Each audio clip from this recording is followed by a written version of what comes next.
તો તમે જુઓ છો કે આપણે એકદમ સાદા અને સિમ્પલ કુકરમાં વઘારેલા ભાત તો છે ને એકદમ સરસ છૂટા એવા, અને આ રીતે જો તમે ભાત બનાવશો તો બધાને બહુ જ ભાવશે, અને ગમે તેટલા બનાવ્યા હશે તો ઓછા જ પડશે.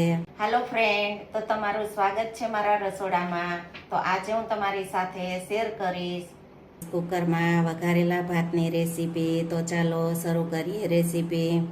આજે આપણે બનાવીશું વઘારેલા ભાત. તો વઘારેલા ભાત આપણે કુકરમાં બનાવીશું. તો કુકરમાં વઘારેલા ભાત બનાવવા માટે મેં બાસમતી ચોખા આવે તે 1 વાટકો ચોખા લીધેલા છે. તો તમે કોઈ પણ ચોખાનો ઉપયોગ કરી શકો. તો ચોખાને આપણે પહેલા સારી રીતે ધોઈ લેશું. તો આ રીતે આપણે ભાતને 2 થી 3 પાણીએ સારી રીતે ધોઈ લેશું. તો તમે જુઓ છો કે ભાતને આપણે એકદમ સારી રીતે ધોઈ લીધા છે.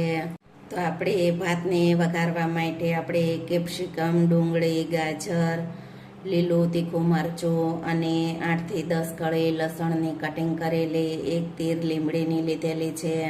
સાદા અને સિમ્પલ ભાત વઘારીશું. તો આપણે સાદા અને સિમ્પલ ભાત આપણે કુકરમાં બનાવીશું. તમારી પાસે જે કાંઈ વેજીટેબલ્સ હોય તેનો તમે ભાત વઘારવામાં ઉપયોગ કરી શકો, અને વેજીટેબલ્સ ન હોય તો તમે ડુંગળી અને બટેકાનો પણ ઉપયોગ કરી શકો. ભાતને વઘારવા માટે આપણે 1 ચમચા તેલનો ઉપયોગ કરીશું. તો તેલનો ઉપયોગ તમે વધારે કે ઓછો પણ કરી શકો. તેલ ગરમ થઈ ગયું છે તો પહેલાં આપણે લસણને ઉમેરી દેશું. લસણ ઉમેરી અને આપણે કટિંગ કરેલું મરચું ઉમેરી દેશું. ત્યાર પછી આપણે મીઠા લીમડાના પાન ઉમેરશું. 1 ચપટી હિંગ ઉમેરીશું. જો 2 મિનિટ તેલમાં સતળાય ત્યાર પછી આપણે તેમાં હળદર પાવડર ઉમેરીશું. 2 મિનિટ થઈ ગઈ છે તો લસણ અને મરચું સારું એવું તેલમાં સતળાઈ ગયું છે. તો તમે જોઈ શકો છો. તો આપણે હળદર પાવડર ઉમેરી દેશું. ત્યાર પછી તેમાં આપણે ગાજર ઉમેરી દેશું. કેપ્સિકમ, ગાજર કેપ્સિકમને તેલમાં સારી રીતે મિક્સ કરી અને 1 મિનિટ માટે આપણે તેને સતળાવા દેશું. 1 મિનિટ પછી આપણે તેમાં ડુંગળી ઉમેરી દેશું. 1 મિનિટ થઈ ગઈ છે તો આપણે તેમાં ડુંગળી ઉમેરી દેશું. આપણે ડુંગળી ઉમેરી અને વેજીટેબલને 2 મિનિટ તેલમાં સતળાવા દેશું. ત્યાર પછી તેમાં આપણે પાણીને ઉમેરશું. 1 વાટકા ભાત સામે 2 વાટકા પાણીનો ઉપયોગ કરીશું. તો જે વાટકાથી આપણે ભાત લીધેલા હતા તે જ વાટકાથી આપણે પાણીનો ઉપયોગ કરીશું. તો આપણે 2 વાટકા પાણી ઉમેરીશું. તો 1 વાટકો ભાત હોય તો 2 વાટકા જ પાણીનો ઉપયોગ કરવાનો. પાણી ઉમેરી અને તેમાં આપણે સ્વાદ પ્રમાણે મીઠું ઉમેરીશું.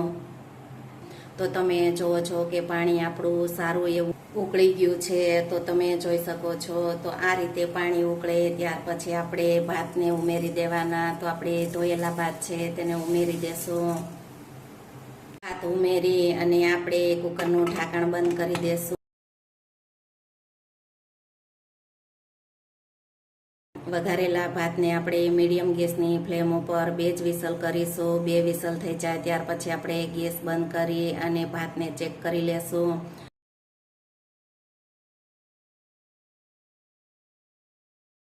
બે વિસલ થઈ ગઈ છે તો આપણે ગેસને બંધ કરી દેશું. પછી આપણે ભાત ચેક કરી લેશું. તો આપણે કુકરને ખોલીને ચેક કરી લેશું.